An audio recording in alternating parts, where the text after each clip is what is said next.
Siyam ng Filipino celebrity na may ari-arian sa California. Kilala ang California sa isa sa mga bansang ninanais na mapuntahan ng marami dahil sa ganda nito.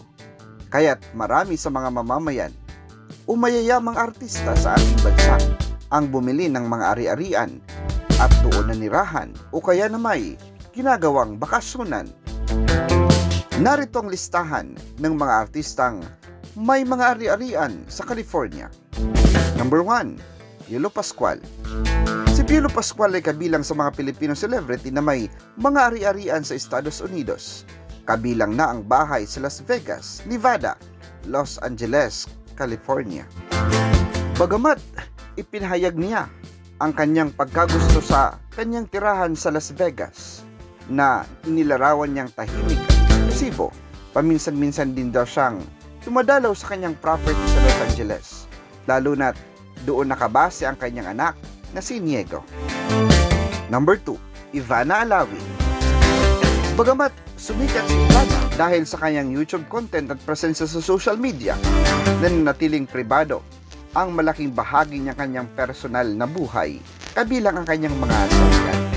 Kilala si Ivana sa pagmamana ng isang mansyon sa Bahrain at pagmamay-ari ng ilang mararangyang property sa Pilipinas.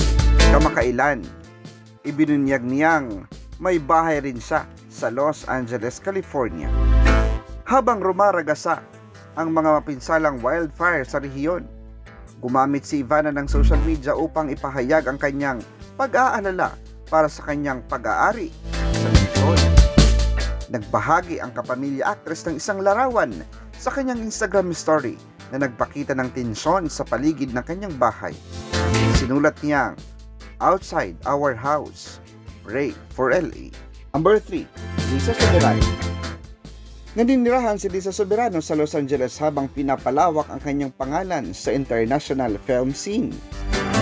Noong 2024, nakamit niyang isang mahalagang milestone sa kanyang Hollywood debut sa horror comedy na Lisa Frankenstein, kung saan ginampanan niya ang karakter ni Taffy, ang stepsister ng pangunahing bida.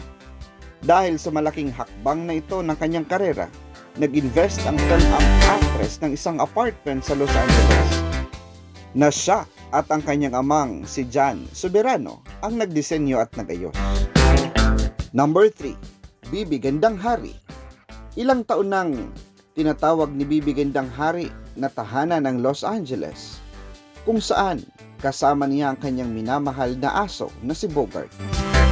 Matapos manirahan ng 7 taon sa Estados Unidos, pansamantalang bumalik si Bibi Gandang Hari sa Pilipinas noong December 2022 upang makapiling ang kanyang pamilya at tuklasin ang posibleng mga proyekto niya sa showbiz industry.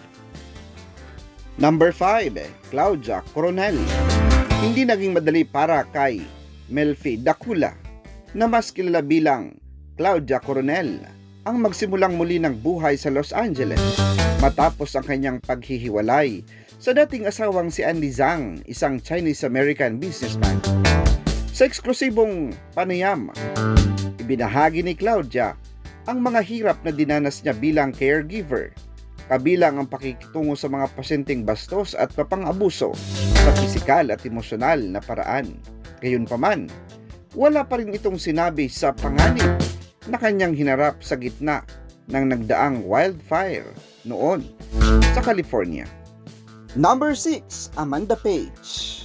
Si Amanda Page, na nakilala sa mga mapang-akit na papel at sa kanyang paglahok sa matagal ng comedy gag show na Bubble Gang noong dekada 90, ay tuluyang nagpaalam sa showbiz noong 2000. Simula noon, pinili niya ang pribadong buhay sa Ventura, California, kasama ang kanyang asawang si Dr. Lee Mendiola at ang kanyang anak na si Pastor. Number 7, Chris Bernal. Noong 2018, ibinahagi ni Chris Bernal sa Ultimate Survivor ng Star Trek Season 4 na siya at ang kanyang pamilya ay bumili ng bahay sa West Covina, California. Ang property ay may sukat na 3,750 square feet at may floor area na 2,022 square feet. Mayroon itong 5 suite, tulugan at isang loft na nagbibigay ng maluwag at komportableng tirahan para sa kanyang pamilya. Ayon kay Chris, ang kanyang ina ang humikayat sa kanya na mag-invest sa US real estate dahil naniniwala ito na mas tumataas ang halaga nito kumpara sa ipon sa bangko. Matapos ang 8 buwan ng paghahanap ng bahay, napagkasunduan ng pamilya ang pagbili ng property noong April 2018. Nagpasalamat ang celebrity mom sa kanyang biyayang natamo. Wika niya, "We thank God for these wonderful blessings. It was good buy kasi ngayon medyo tumaas na yung value ng house." Number 8, Manny Pacquiao. Minsan nang nagmay-ari si Manny Pacquiao ng 2 mararangyang ari-arian sa Los Angeles. Ang una niyang mansyon ay matatagpuan sa Hancock Park, isang Mediterranean-style villa na may 5 silid tulugan. Binili ni Manny ang ari-arian noong 2009. Mayroon itong 6 na banyo, gourmet kitchen, at master suite na may glass shower at bathtub. Noong 2013 ay pinagbili ito ni Manny at lumipat sa mas ingranding Beverly Hills State na nagkakahalaga ng 12.5 million pesos. Ang property ay may lawak na 10,000 square feet at may chef kitchen, home theater, at his and her master suites na may custom walk-in closets. Kapansin-pansin, ang mansyon ay dating pag-aari ng rapper-producer na si Sean Combs na mas kilala bilang P. Diddy. Number 9, Anjanette Abayari. Si Anjanette, nakilala bilang Darna sa pelikulang Mars Ravelos Darna, ang pagbabalik noong 1994, ay isang Filipino celebrity na ninirahan sa Los Angeles. Kasama niya roon ang kanyang asawang si Pastor Gary Pangan at ang kanyang 2 anak na lalaki. Hindi naging madali ang kanyang paglalakbay patungo sa tahimik na buhay sa California. Noong 1999, isang insidente sa Guam kung saan siya ay nahulihan ng drugs paraphernalia at naging dahilan upang ideklara siyang persona non grata sa Pilipinas. Pagkalipas ng mga taon, ibinahagi ng celebrity mom na ang insidenteng ito ang naging turning point ng kanyang buhay.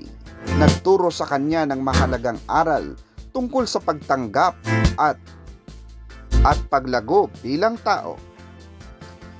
Isinilaysay ng isang artikulo ng Sphere Philippines noong 2017 ang kanyang mga karanasan. Mag-subscribe sa channel na ito para sa mga videong kahihiligan ninyong panoorin. Bisitahin rin ang iba pa naming mga video sa aming mga playlist. Maraming salamat sa inyong panonood, mga kasama.